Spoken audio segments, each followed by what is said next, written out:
is the Novel Alliance Book Club showing again. Hi. I am here with, yes, Kate's Novel Idea and Josh Book Dragon. Hello. And today we're going to talk about The Alchemist by Michael Scott. This book. That book. Pay attention to Katie. She knows what she's doing. She's the only one who knows at this point. So. That's scary. I know, but. So I guess we should get started. I think we just kind of have the questions that we just kind of generally ask, like, did you like the book? We'll just start with that. Kate? I did not, actually. I think I'm the only one here who didn't. I thought, as I was reading it, I was like, it could go either way. I don't know. If I hadn't been reading it for book club, I would have stopped, like, after the first chapter. Mm-hmm. I could tell, because you kept going so slowly. She's just like, I'm on chapter 2, and I'm like, she's not liking this. Yeah, that was a thing. All right, Josh? I actually really enjoyed it. I was really surprised by it. It wasn't at all what I was expecting, but I really enjoyed it. Obviously I enjoyed it or I wouldn't have recommended it. I think it's a certain type of book that not everybody would like. I think that some of it is really good and then some of it just kind of irritated me. Yeah, I can see that. So I think I agree with that. I just have a higher, like, my levels were different. Yeah, so I could go either way. There were definitely things I liked about it, and I think I'll get into that more with other questions. Okay, so and then here's another very general one. Did you have a favorite character that you liked? Pernell! Yes! Pernell. Right there. I wasn't overly impressed by pretty much any of the characters except Pernell, and she was off having her own adventure, and I was just like, you are so much more than anybody else. I did like Scatty, is that what her name? Scabbit. I really liked her. I thought you'd like her if you didn't like anybody else. I feel like she could have been cooler with what she was given to work with, but I liked her. But I really, as shown by my byline thingy, I really liked Pernell. Yeah, Pernell's Yes. Yeah. Okay, Josh? I also agree. Scathawk and Pernell were my favorite. Yep. They were boss. I would have to say the same thing, and yeah. I don't know. I feel like I would read an entire book just of Pernell, and then everybody else can just like, whatever. That was my review on Goodreads, could we try this book again, but just with Pernell as the main character? Yes. And Nick can hang around, but she's the main attraction. I liked Nick better from Pernell's point of view. Like, whenever we heard Pernell, Nick while Pernell was talking about him, I was like, he is really cool and super random. Like, him forgetting English for a month. I know! That's glorious.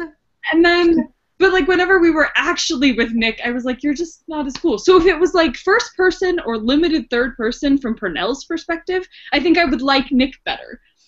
I like how we all call him Nick, even though he really isn't referenced as Nick in the entire most of the book. Just call him Nicholas. And I would never call her Perry, so... I didn't like that. I was like, why would you call this beautiful, elegant, sophisticated woman Perry?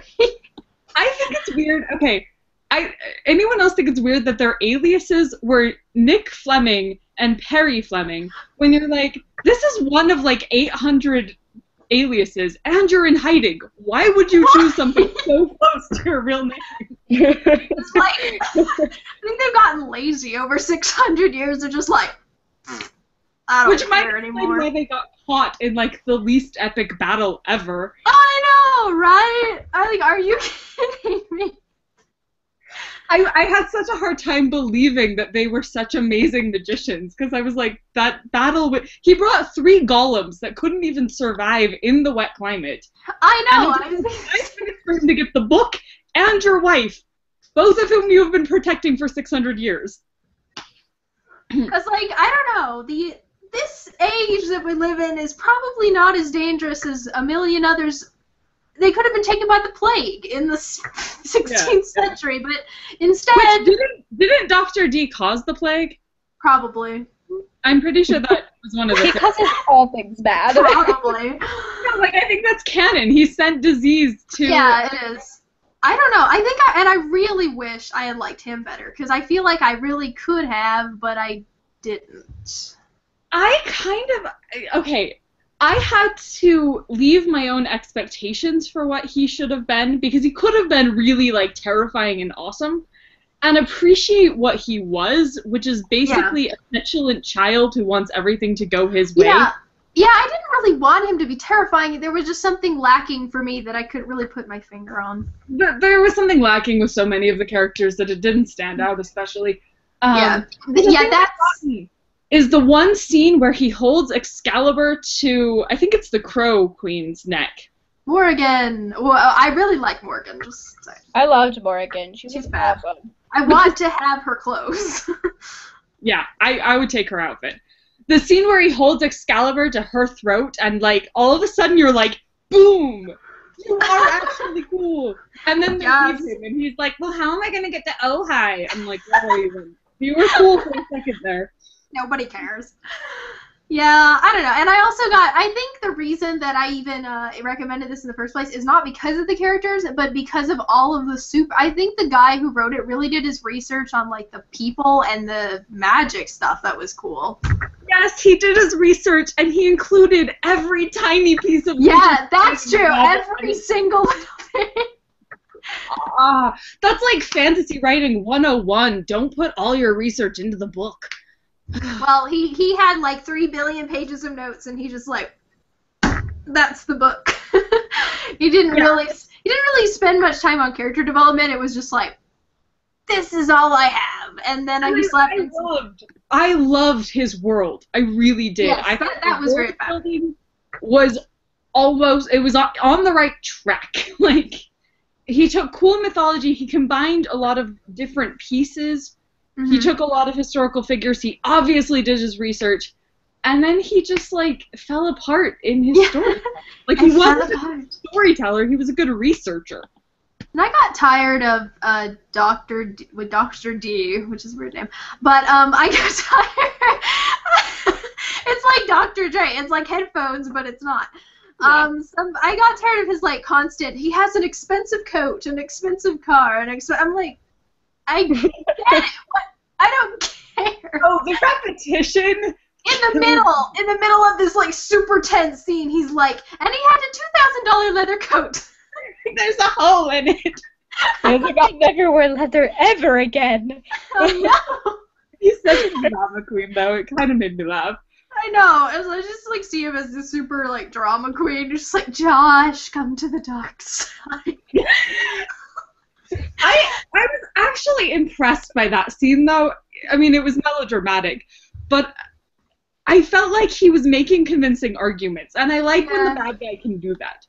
I do like convincing. It was obviously lies, and Josh wasn't as tempted as he should have been. Josh, were you tempted? I was obviously tempted to go to the dark side. Well, Katie's the one working black. I'm already on the dark side, Quinny. So. Oh, that's true. That's why you're always, like, bugging me about, like, death and destruction. I'm like, Josh, just... No, that's Shadow. Blood, murder, your organs. I think all three of us are kind of on the dark side, but there are cookies over here, so we're good. Oh, yeah. That's just funny. You're like a Hufflepuff who's joined the dark side and makes cookies for all of the new initiates, and I'm like... Yes.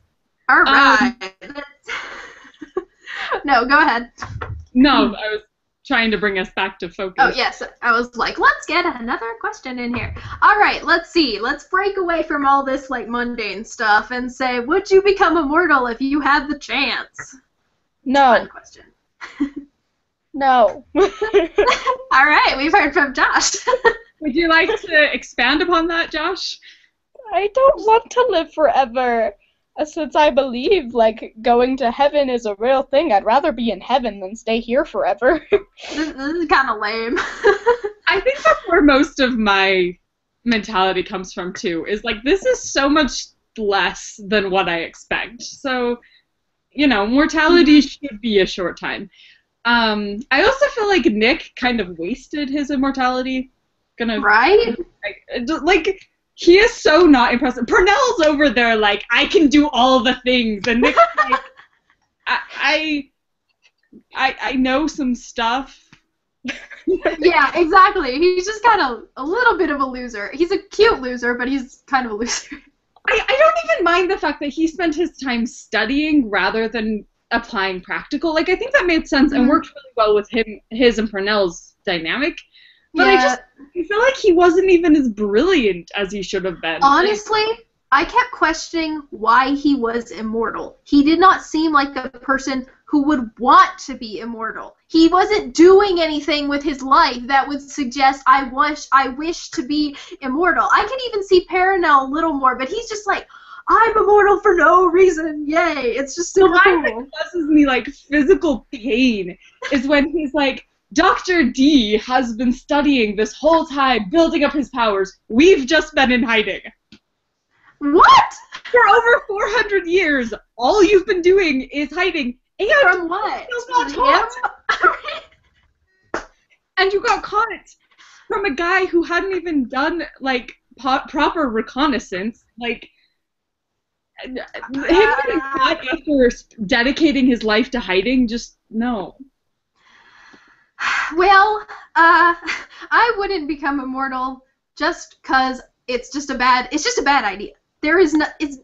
Obviously, it's just not a good idea. You get into all kinds of trouble. You start to just wither away. It's just not fun.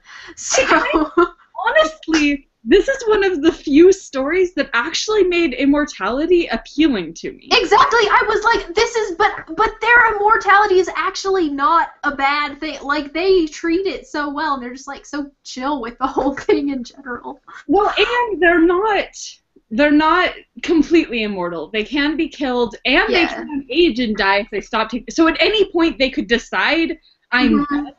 And I think that's a cool kind of voice would make it easier. Plus, you get to be part of this whole, like, secret magical world going on underneath. Like, yeah, that must be why Nick is so much more normal, because he can choose to be immortal, and he isn't just cursed with it.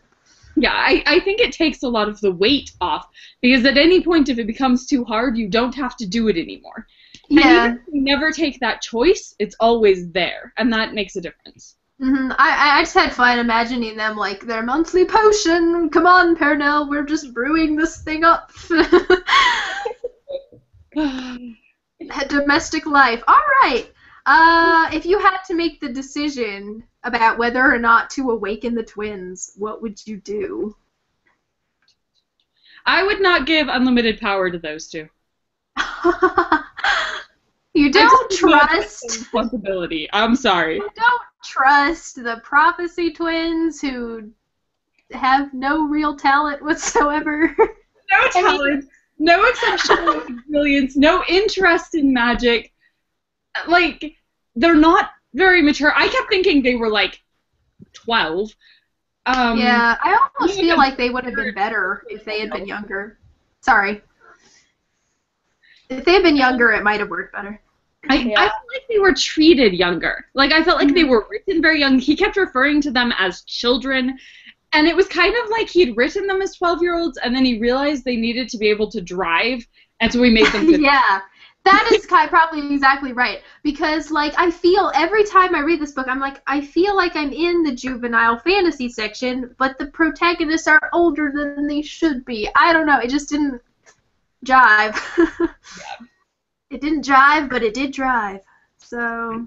I mean, Sophie was one thing. I mean, like, I feel like Sophie was more responsible than Josh was. More. It started, and the gap started getting bigger. Like, suddenly it was like Josh was 12 and Sophie was like 18. It was like it kept weirdly separating them more and more. And I guess that was the point, but it didn't feel right either. Well, and there was nothing natural about Sophie's maturity. Like, Sophie was the most ridiculously perfect character. I just wanted to hit her with a truck. Oh, well, Josh could do that. He can't drive very well, so. love that. Okay, that was one of my favorite moments just because I kept being frustrated by Josh not being cool enough. And then he took it upon himself to stop the whole, like, necromancy parade by crashing his car. And it was I know! I will say, though, it annoyed me a lot when the two twins went out from the tree. You have this amazing magical stinging tree! And then you're like, I don't trust this. Even though we've been attacked by crows and we're safe here, let's leave. Yeah, they wanted to go home like 5 times, and just like, you were going to get killed if you go home. Let's leave and go to the desert, where surely these people with incredible magic powers will never find us. Okay. Brilliant. Yeah. So, all right, and now this is one of my more favorite questions. If you had the chance to be awakened, would you take it? Yes. Yes. In fact, it really bothered me that neither of them was excited about the idea. Oh, no! What do you think? Like, unlimited powers. Yeah. Ugh. It's like it's all I want is to be awakened and given all the perfect sight and the senses. I mean, I would prefer it under different circumstances where you could learn to block it and things like that and, you know, take it over a slower course. I would definitely like to do it in less traumatic circumstances, but I'm all about, like, I am there. Mm-hmm. Yeah. I want to, yeah, definitely. Josh, I think you said you would.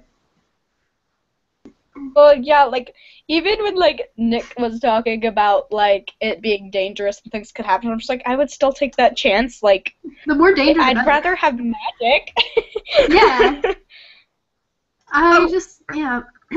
Okay, so first, I was frustrated because they didn't want to do it, but my absolute worst was later. Sophie was like, I was excited about this, but now it hurts. And I was like, you were not. You were complaining about liar. it. Now, here's what I think would have actually been interesting. If I really like seeing different classes in these kind of books. If Sophie and Josh hadn't been, like, privileged, if they hadn't had all of the technology and really good jobs and stuff, I would have liked to see what would have happened if they would have been like, oh, well, now we can greater appreciate this opportunity we've had because we're not used to having much. I don't know. I feel like maybe that would have changed the dynamic some. It really would have. It would have made it interesting. I think he was specifically going for reluctant protagonists. Yeah, he was also also reluctant to the point where it wasn't realistic. Yeah, and he was also trying to make it, I could tell very strongly, they were trying to make it relatable to the readers, to the children who have all of the technology. I'm like, I'm sitting over here going, I feel like it would be infinitely more relatable if they were like, dude, magic is awesome. Because I feel like most kids who read fantasy novels think that way. Yeah, exactly. We want magic. We hate the people who are like, they have the opportunity to have magic and they're just like, ew. Or I spent the last 400 years of my life hiding in bookstores. Like, yeah. Why? Josh, I know, bookstores are pretty great. Yeah, they are. Well, if you're reading everything, I can understand using immortality to read every book ever written. I can. That would be amazing. Mel does not come across like somebody who has read every book ever written. That's my complaint here. He's not intelligent. He's not entirely intelligent. He's not intelligent. I know how hard it is to write characters who are centuries old. I'm familiar with this problem. Forever did it. Just saying. Forever rocked it. And like, I don't think I'm very good at it as a writer, and I still felt like I was better than this guy. Like, at the very least, give us some sense that he's a genius. Mm-hmm. That's 600 years. Let's give like a couple minutes. we kind of already talked about the world building, so I'm not gonna go over that one. Almost. Almost, yep. Josh and Sophie both have doubts about Nicholas. Why don't they trust him sometimes? Do you think he's trustworthy? Of course he's trustworthy. He never tells them what's going on. I wanted to smack him the whole book. I'm like, of course they're going to doubt you. You are not giving them any information. I hate these characters who are like, you guys are gonna save the world, but I am not gonna tell you anything that would enhance your quest on saving the world. I don't want you to have too much information because No. it might You make the go too easy. You might use this information to save the world. Yeah. I mean, I would definitely trust him more than Dr. D, partly because his name is Dr. D. Oh, I know. I Right. would not trust anyone whose name is Dr. Is that the name of the bad guy on Kim Possible? Dr. Draken, don't they call him Dr. D? I'm pretty sure that's a thing. I never watched that show, so I don't know. Oh, it's genius. You should watch it. It's fabulous. Josh, do you have topics? I mean, thoughts on this topic? I cannot speak. Oh my Yeah, word. Nick did drive me insane a lot by not telling them anything. It was just horrible at that point. It's just horrible. Like, it was pretty much killing me, and I don't know. I get why they didn't trust him at some parts, but I just feel like they should have trusted him more. I don't know. I don't know. I agree with that because of how many times he saved them. Yeah, he's already done so many things for them. Right. Okay, another struggle with redundancies in this book because the redundancies were so bad.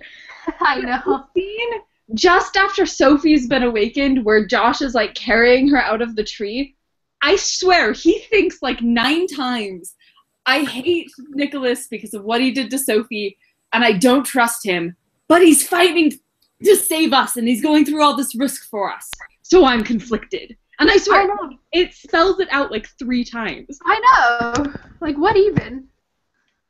Josh, you need to get your head on straight, boy. You need to stop lingering with the field mice. Alright, another question. Nicholas and Pernell Flamel were real people. Pernell Flamel. There are streets and hospitals in Paris named after them. Dr. John Dee was also a real person, the most famous alchemist and astrologer of his age. How does the factual basis affect how you read this story? I didn't care. Keeping it real, folks. It didn't really make that much of a difference. I mean, I've heard of Nicholas Flamel before and things like that, but it didn't really change my view or anything. He was kind of stupid, so. I just thought it added just a level of coolness, because I do like when we have a little bit of truth that we know infused into the fantasy, so I thought it made it cooler. I felt like it really grounded it in the realm of possibility. The whole time you were reading it. Yes, go ahead. The whole time you were reading it, it felt like something that could be really happening. Mm-hmm. And I really liked that aspect. Of course, I kept going back to Harry Potter, which sadly is my biggest basis for Nicholas Flamel, who is mine too. He's a minuscule character in the first Harry Potter book, and I still think he was handled better. You guys are just like, you need to change your, Josh doesn't even have his thingy up anymore. I know, because I accidentally got out, and since I don't have the bar thing, it won't let me get it back up. So. You just need It's really weird your bar thing went away. You just need to change it to the Nicholas Flamel haters. You know, haters gonna hate. I feel bad. I know both of you liked this, and I feel like I'm kind of dragging us off in negative directions. There were definitely good things about this book, and I'm glad you both liked it. Okay, sorry. I think I need to check to see something. Something may be happening. I'm not sure. We lost our moderator. Oh well. Okay, I'm good. So what did you like about the book, since we're sitting here waiting for Quinny? I don't know. One of the reasons why I think I liked it more than, you did and stuff, I definitely saw the flaws that you did, but, I listened to the audiobook, and I think that was kind of a completely different experience. That could make a big difference. Yeah. Alright, I'm back.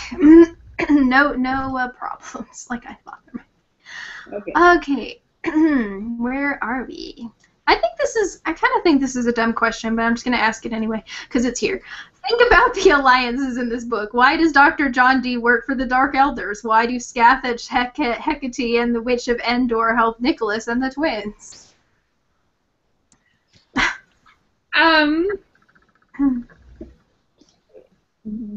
Dr. Dee working for the Dark Elders is interesting. You can tell he has, like, plans within plans and things, but I really wonder what he thinks he's gonna do. I always feel that way about villains who are, like, unleashing demons and things. I'm like, you really think that once this is all over, they're not going to eat you?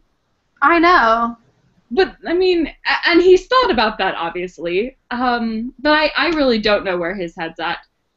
No, they never told us, but there's like 5 more books, so... Ooh.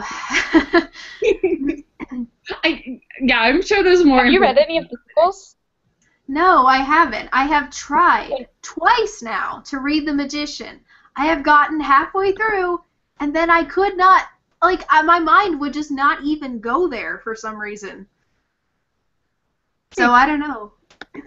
Maybe the third time be the charm, because they're just not badly written at all, but they just kind of, well, Katie raises her eyebrows. They're not super badly written. They're enjoyable, but I cannot seem to get past the second book. So, are we still on that question, or did we just kind of not? Oh, and then I feel like the others helping Nick made sense, because, like, they're trying to save the world. Yeah. That feels like a pretty obvious motivator to me. Exactly. I was just kind of like, yeah, we don't want to die or stuff, so cool. Why do you want to save the galaxy? Because I'm one of the idiots who lives in it. Just 'cause. Josh, do you have thoughts? No. Okay. Well, we already answered the who's your favorite character, but there's a second part to this. Which characters from Myth would you like to see in the story?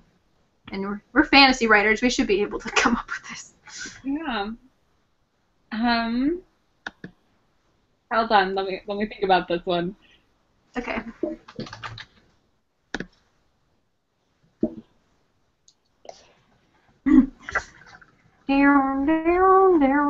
My automatic reaction is, I think, somewhat obviously some version of death, whether we had, like... Oh, yeah. I don't know, some Egyptian god of death. I should know the Egyptian god of death offhand. My first thought was Anubis. Josh, what's Anubis god of? I don't know. That doesn't sound like one I know. Is it the one that starts with an O? I don't remember. Anubis. A jackal-headed god associated with mummification. Okay, and the afterlife. That's good enough. Yeah. Some form of death I mean, we have the Crow Queen already, and so we've already got some death personification sort of going, but I would like to see more delved into the topic of death, because that's the area of mythology I'm most interested in. Yeah. I just can't really think. I'm really into Greek mythology, but that I'm not sure if that would really have a place here or not, so I'm just kind of like, eh. Well, Hecate is in Greek mythology. That's true. So she did kind of I feel show like up. all of them would be, regardless of what mythology you go to, they would be represented in some way, because they are all of the myths. Yeah, exactly. I liked it when they said, like, well, it's all the same elders, they just go by different names, because that keeps it simple, at least. And that's a common thread throughout this idea that there are one group of beings, but different cultures have viewed them in different ways. Yeah, I like that. And I liked Bastet. I kind of felt like I could have liked her more. I don't know. It's like I was like super happy, excited, and then I'm like,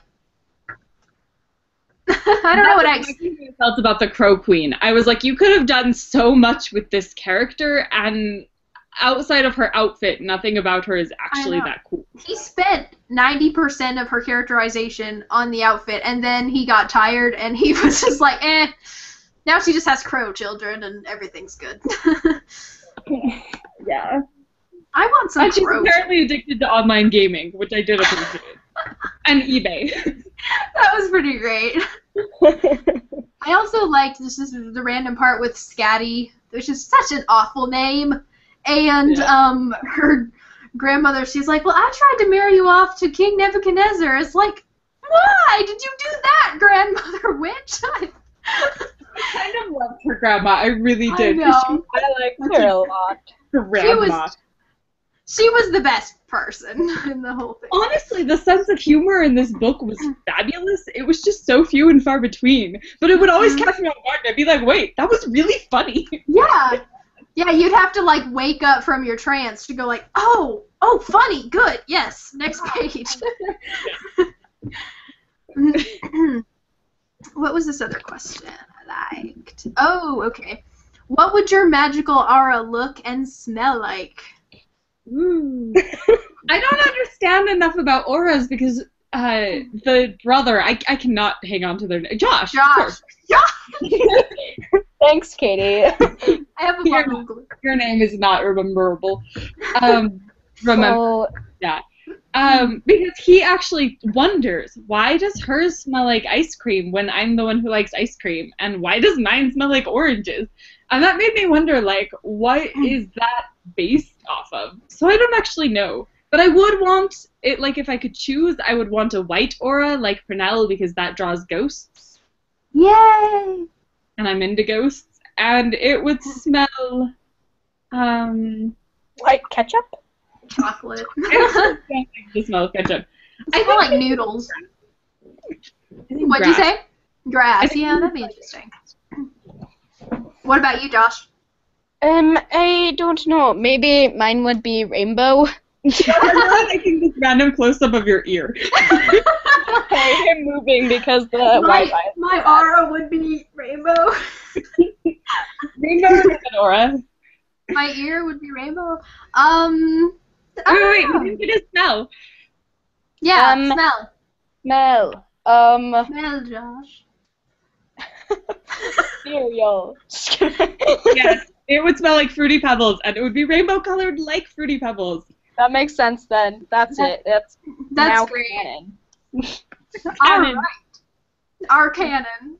I don't know what mine would be. I really like the idea of having a white one. I'm not sure if I would or not, because I don't know. Because my mom probably would, because she's like kind of like that. I think she would really enjoy talking to spirits and stuff. I think she could do it. Me, on the other hand, I think I'd be like, I don't know. So I'm just gonna go with pink, even though I have no idea what it does, because that's my favorite color. Yes, I don't know what rainbow does. Me neither. Or green. I could deal with green as well. I like green, and it feels natural to me, and smells like pasta sauce. Yes. Noodles. Maybe rain. If I had to choose a natural scent, I just choose like rain or something. It obviously doesn't have to be natural since hers smells like ice cream. I thought that was weird. Like, I really wish he had just gone with vanilla. Why specific? Vanilla ice cream does not really have a smell. I have never smelled vanilla ice cream in my life. No, it smells kind of like, I know this sounds weird, but like other ice cream flavors have smells. Vanilla just kind of winds up smelling like cold. Exactly. I'm like, I get what you were going after, but vanilla really just would have been enough and would have made her seem more mature. Vanilla ice cream. He had oranges, which is completely legit. Why vanilla? I kind of appreciate the really, really subtle, like, symbolism in that Nick's is mint and Dr. D's is rotten eggs. Oh yeah, super, super subtle. Although I did like Dr. D makes some sort of comment that's like, I love the smell of brimstone, it's a classic or something. And I appreciate that was the only reason I accepted it at all, because it really was sulfur and brimstone. It wasn't literally rotten eggs, but it just got annoying because that's all they would call it. It was rotten eggs. I'm like, if we're trying to be mature in this book, it's not working. No. Well, I don't really think he was. I mean, it is juvenile fiction, and I think his audience is like 11, 12. But I've read juvenile fiction that's more mature than this. Yeah, no, it's a real issue, and the inconsistency of their ages kills me. Plus, there's the patronizing tone of "I'm going to teach you about everything." Like, all of the lessons just killed me. From who these mythological people were to what pince nez are. Like, just leave it and let us look it up. Or do it in a better way, but don't spend a paragraph explaining what pince nez are, please. Like, we have other things to be... There's a plot going on in here somewhere. Oh, I'm glad the snark's coming out on my channel, because that's where it belongs. I know that. Like, I do not want to bash this book, but you guys just joined in. And I'm like, I've got a lot of snark. I don't even mind. I don't even mind. All right, let's see if I can find some more questions. We still have about half an hour, and I have some. It's kind of amazing. There's not as many good questions about this book as there ought to be. So, draw a picture of what your room in the World Tree would look like. I don't think we're doing that. They all look the same. I know. That's what I was saying. I was like, they're not like personalized. It's just a bed and a tree. I would live in the World Tree. I would not really care what my room looked like. I would love to go to that tree. I appreciate that tree. And then it burned down and froze. No, that kind of was hilarious to me because, like, if anybody had wanted to destroy Hecate, all they had to do was burn her tree down. Like, oops, somebody fumbled a match and now the whole tree's on fire and we killed an elder. Oops, you know. Like, yeah, like. Good protection right there. Yeah, I didn't get that. It reminds me of like something that happened in the third Princess of the Midnight Ball book. I haven't read those. I know, but no spoilers. There's no spoilers, but it's something about the place can't catch on fire, and I don't actually remember why.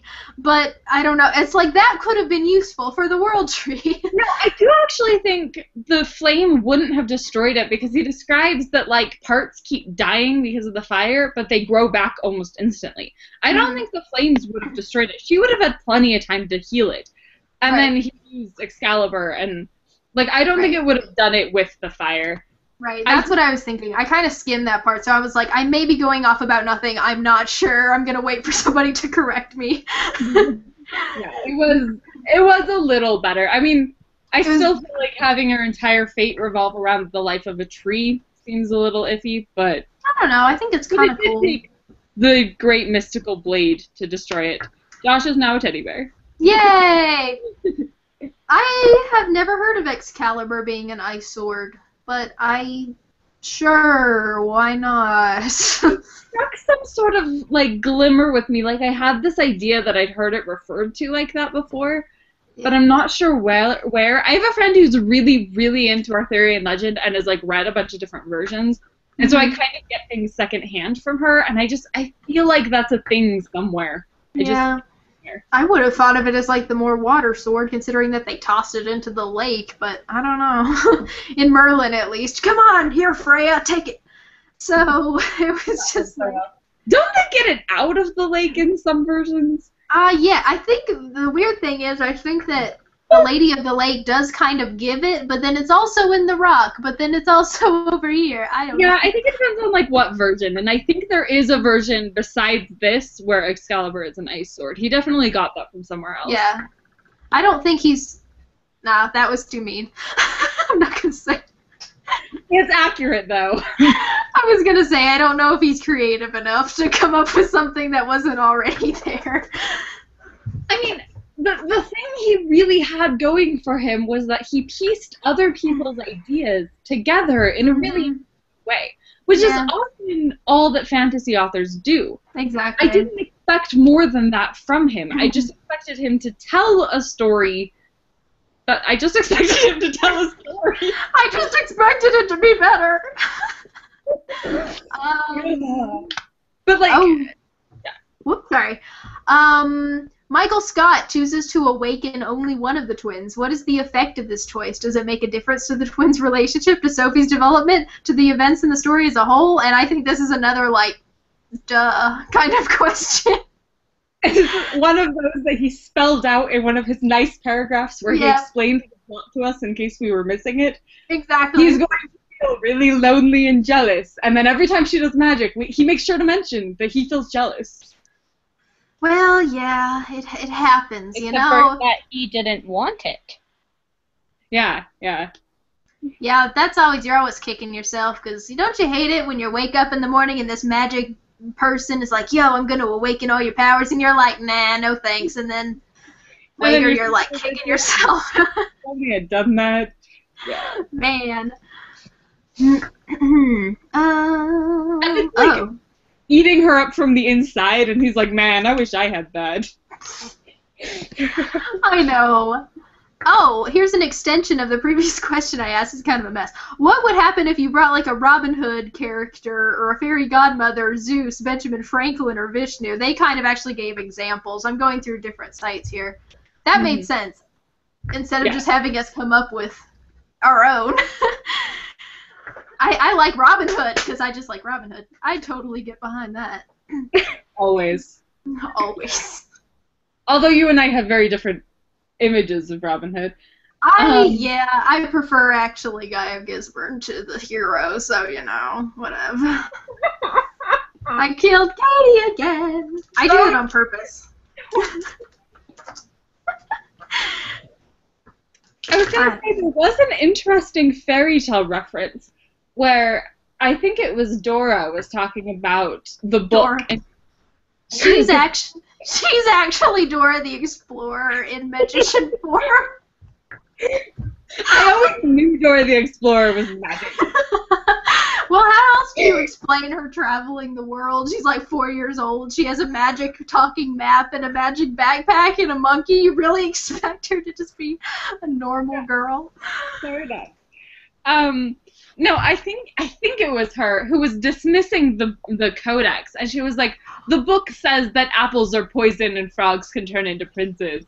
And I was like, the codex is actually a book of fairy tales? Like, oh. I felt like that was an interesting reference that I'm sure comes out a little more later, but. Here's something interesting. Michael Scott had always wanted to write a book about Dr. John Dee, not necessarily Nicholas Flamel. How would the book be different if it was about the secrets of the immortal Dr. John Dee? I think it shows that he didn't really want to write about Flamel and that he really just wanted to write about John Dee. That makes so much sense now. He was a much bigger character. I feel so much better about life now that I know that. It definitely explains why he mysteriously gets a POV. Like. Yeah. Okay. I think it actually probably would have been better if it had just been about Dr. John Dee. I'm interested, though, if John Dee was always going to be the villain. That would have been super cool. And I'm guessing, I'm never actually going to read more of the books. Josh, you'll have to tell me. But I'm guessing that John Dee may switch sides at one point. Like, I'm kind of feeling that he's going to be a good guy by the end. Maybe. He does feel a little bit, like, on the edge. Probably because he is so much kind of childlike. It's kind of like, hey, you can't decide your life. I can see that. Ooh, this one's going to get you riled up, Katie. The Alchemist is just Harry Potter set in modern-day San Francisco. No. Do you agree? No. Josh, what's your response here? No. All All I have to say is no. That is the dumbest thing I have ever heard. I don't know who even came up with that one. That goes into a deep-rooted frustration I have that all fantasy novels are just Harry Potter. Like, no. No. That's not a thing, people. Harry Potter is based off of old mythology. Like, Harry Potter isn't even the original Harry Potter. Like, and I'm not saying that Harry Potter isn't original. Harry Potter is golden and fabulous in perfection. And Harry Potter's kind of based off its own mythology, you know, in a way. It definitely comes from a lot of other things. Fantasy builds on itself and has different ideas. And this may not have been the most original book by any means, but honestly, Harry Potter was not what I was comparing it to. Yeah, definitely. Harry Potter never entered my mind when I was... Except for the Nicholas Flamel thing, and Nicholas Flamel was a real person. So neither of them was copying anybody. They were basing on true mythology. Right. Were you saying something, Josh? I was just gonna say, never once did Harry Potter cross my mind reading those books. Exactly. What's this? Why have two twins as the main characters in The Alchemist? How would the book be different if it was just about Josh, just about Sophie? Well, They if would it was... have their weird, awkward relationship? It I'm was sorry, weird. or is their relationship weird? Yes, it was. Thank you. just a little bit questionable there. No. They didn't really feel that much like twins to me a lot of the time. I don't know. Like siblings. Okay, they didn't feel like real people to me, but they didn't Yeah. feel like siblings. Like, they didn't have that. And I mean, I know there's the whole thing where they've only ever relied on each other. I mean, that's spelled out like 80 times. Because they have the most negligent parents. Well, that was kind of lame. But their relationship is weird and unnatural. I mean, how often they're like holding hands? I mean, Exactly. I was about to say that. I'm like, why are y'all holding hands so much at every foreseeable opportunity? the only time I mean, Josh is the only one. I don't have siblings except for a brother who's 4 years older than me, and like we're besties, but whatever. But like. Whatever. I'm trying to like make it clear that I have a good relationship with my brother without spiraling into like a whole monologue on it. But I've watched Josh with his siblings. And if Josh holds hands with his sister, it's to be awkward. That's the point. It is he does it to annoy her and she does it to annoy him, and it's awkward, but like in a funny sibling, like we're being awkward. I have a Like, here, let me hold your hand because we're gonna draw comfort from each other. Like, yeah. I have a brother, and there's no way. I love him to death, but that's just not what siblings do to show comfort. If I really wanted, if he was like really freaked out and we were in some sort of magical situation, I'd probably, if anything, I'd like put my arm around his shoulder or like that was the image that came to my head. Or like clump his head or something. I wouldn't hold his hand. It just felt like this author either doesn't have siblings, or it's been so long since they were young and hung out a lot that like he didn't like that he was imagining what would good siblings be like. What would good little children do if they were afraid? And I mean, maybe if they were like 6, I would buy it. Yeah, But at 15, it's weird. Like, it crosses into different levels of weird. Like, no. Mm-hmm. Like, I might hold hands with my sister, but that would make sense because she's so much older than me that she's been holding my hand for a really long time because she always holds my hand to walk me places. No. You are the little brother. You're significantly younger than your sister, and so it's not as weird. Right. Good. We got some good out of that one, I think. You did not actually answer the question. I know, but these questions are kind of lame anyway. Let's see. Gosh, you're entertaining. Thank you. There was one that I wanted, but I can't find it anymore.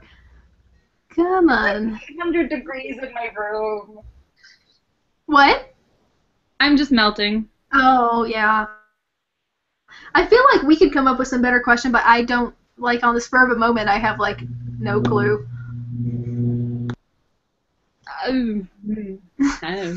Which character did you hate the most? No. If you weren't immortal, what would you do with your immortality? There's you go. There's you go. There's you go. There you go, Katie. That's a good one. I would. Well, both of us all three of us decided that we weren't actually going to be immortal. So. But if we were, like, if you had no choice, if you were immortal, if not eternity, what would you? If I had no choice in the matter, I would quickly travel to New York and quickly get a medical degree and quickly fall in love with Henry Morgan. Good plan. Then we can spend eternity together, and I would just not even care. Perfection. Yes. Can't really argue with that. Yep. Josh, what would you do with immortality? Probably read as much as I can. All right. Yeah, that's about it. I think I would obsess over one thing, like painting. And I would just learn to paint for like 100 years. And then I would move on to something else. And I would learn an instrument. And I would dedicate all of my focus, maybe to 2 things so I could switch off back and forth, but like really focus on skills and become an expert at a whole bunch of different things, but like slowly. I can see you doing that. That'd be fun. I think that would just be the most entertaining. Although it makes me think of the movie Groundhog Day, where he spends his eternity learning to throw cards in a hat. Yeah. Also, Like learns to play the piano and a bunch of other stuff, but that's one of the things he learns to do. I got so sick of that movie. My mom made me watch it on Groundhog's Day this year, and I thought I was going to die. I watch it every year, but never on Groundhog Day. Katie, I think you're just... I'm too much of a hipster for life. Can I just say that Scatty, the only reason I call her that is because I'm not precisely certain how to pronounce her name. I hate Scatty, that name, and I don't... In the audiobook, it said Skatok. Skatok. All right, whatever. Anyways, You can't blame him for the names. That is one thing I'll say in his favor. yeah, I don't blame him. I just can't pronounce it. I blame me. So, if Nicholas was not already married to Paranel, I would totally ship him and Scatty. I can see it. Like there were definitely moments when I saw that, but There you go, Josh. is Purnell the most perfect thing that ever happened? She is. I'm just saying that if she wasn't around, because I actually kept forgetting. As wonderful as Purnell was, I kept forgetting she was there when they wouldn't go to her person, especially in the second book. I got halfway through, and I kept forgetting she was there, and I was like, aw, Nicholas and Scatty are having a moment. I'm like, wait a second, no, he's been married to the same woman for 600 years. I just keep forgetting this. I swear, I thought, like, I was mad that they didn't get Paranel out. I know! I Next thought that was going to be a thing at the end of this book, but no. No, because the thing is, Paranel's too cool. She's too powerful for this series. They have to keep her locked up. It's so true. If he gets her out, she would save the day, and like everything would be over. She stinking put a ghost in a koi fish so that he could like hear things in the water. I mean, she is completely awesome. I just want a book about Purnell so bad. I'm gonna write one. I am gonna write a book about Purnell. Like, This is I'll gonna just happen. see her actual life and leave this mythology. And I'm gonna write a book about Purnell. John. It just told me that you say Paranelli. That is not true. No, that's not. I'm not even gonna answer. Okay, listen. Nelly. Yes, Purnelli. No. I kept pronouncing it Prunella. I think the reader of Harry Potter pronounced it Prunella. But there feel is like no that's A. Why are we pronouncing it with A's and Y's? But I just read it Purnell. Partly because Yeah. never mind. We're at Paranel. Yes, we're about to break rules. Yeah, just this recording will go off in about 6 minutes, and then we can do whatever we want. We have to. There's something about Nick and Nick that I have to mention. All right. Okay.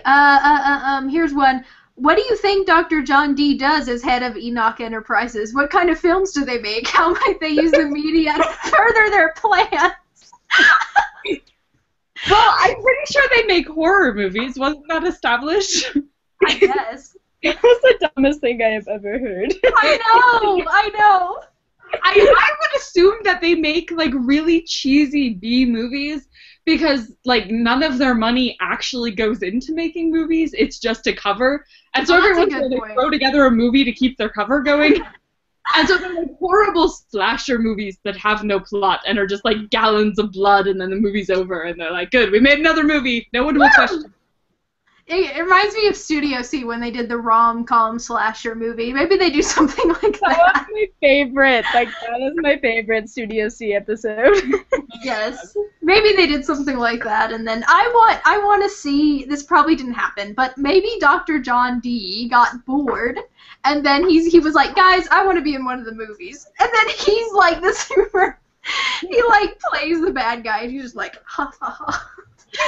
He's talking about his, like, outfit the whole time. I know, he's such a drama queen. And like suspiciously, the villain in the bad movie is named Nick. Yes. Everybody's. I think. Ooh, I'm running out of questions. Thankfully, I'm running out of questions. We're running out of time. That worked out very nicely. Exactly. Yeah, we do kind of. I was actually pleasantly surprised that we naturally go an hour and then stop. Like, it just happened that way. Yeah. I'm really impressed by us. Like, We've got it together, guys. Josh, stop. It's so funny. There, Nelly. Nelly. Yeah. Okay. Write my book about Purnell. I'm either going to have to start pronouncing it like that, or someday Paranelli. like you pronounce your own character's name wrong. I know. Okay, well, that's what's going to happen to me when I introduce my book and nobody can say my character's names right. And I'm like, Josh, side note, we're not supposed to talk about Quinny's Carries. no, we can do this after. Okay, go. Not that I don't mind talking about them, but we did agree. So, okay, last question. We have about 4 minutes. Okay, this is takes a while. What would happen if one of the alternate futures of the Witch of Endor envisioned became reality? For example, what if Hecate killed Bastet? The Morgan slew Dee in the Shadow Realm battle. What if Hecate killed Nicholas Flamel and was in turn killed by Scatty? What would happen to the twins? What would happen to the book? The twins died in all of the other timelines. Yes. You remember this stuff. You remember this stuff better than the questions. I read the book 5 minutes before our book group. Exactly. Yes. Well, yes. Exactly. They would die, but I don't know. Did they say all this? I don't know. It would be interesting, I guess, if the bad guys won. I'm always supportive of seeing what happens if the bad guys win. Exactly. Like, why can't we see this more in fiction? The bad guys won. It's all good. It's all bad, but it's all good. Well, I mean, I guess that's the plot of Megamind. That's true. I never saw Megamind. You didn't see Megamind? No, I'm a bad person. Great. It's one of my all-time favorite movies. Okay, I'll put it on the list then. The ever-growing list. That you're never actually gonna watch. That I never actually just watch Paradise again. That's my motto. No, I'm trying to think, like, specifically what would happen if... I don't think anything would happen if Nick died. I'm sorry, but, like... No, nothing would happen. Well, obviously... It's not like he's doing anything. He failed at protecting the book. He had one job! Yeah, it was only saved because Josh tore out 2 pages. Good job, Josh. Thank you. Good job. You saved the world just by sitting by your computer. And I just... That's what I do normally. Maybe I am know. more similar to him than I think. I don't know why. This is what I'm doing. Like, as I'm talking. I did appreciate that Josh's, like, knowledge of video games kind of came in handy. Mm-hmm. Yeah, that was fun. Sometimes it was really poorly done. Like, it went back and forth, where I was like, yes, that was, like, he figured something out because of video games. Good use of character development. And then other times it was like, he liked video games. And, like, no one actually cares. He really liked video games. All right, guys. The fact that Dr. D's ringtone is the X-Files theme Oh, song. my word! Which further just, like, makes me believe actor, and he really just appreciates modern technology and modern media, and why, I mean, the fact that he even bought a movie studio in the first place means that he's just kind of... I am super behind this theory. Stop. Okay. I think that's our cue. I think the world's going to end. All right. I think this was a very educational broadcast. We need to announce next month's book. Oh yes, that's important. That's important. Well, Josh? that's... Gosh, what did you do, Josh? Over to you. Quinny has the time. Quinny. I have the time? Yeah, you have It's to 5 o'clock. I have to what? Sorry. Nothing. Josh, announce next month's book. Announce next book. It's 5 o'clock. Okay, so it was my turn to choose next month's book, and I chose The Iron Trial by Holly Black and Cassandra Clare, which is just a really fun middle grade fantasy school book. It's I've been wanting just to read that, and I never did. Like, literally 3 days ago, I was like, I wonder if that's any good. I really There like we it. I don't know if you Okay. guys will, but I really liked it, so I'm excited for you guys to read it too. Okay, that concludes our Alchemist book discussion. I hope you had a nice time hearing us rant, and we will see you later. Bye! Goodbye and Paranelli!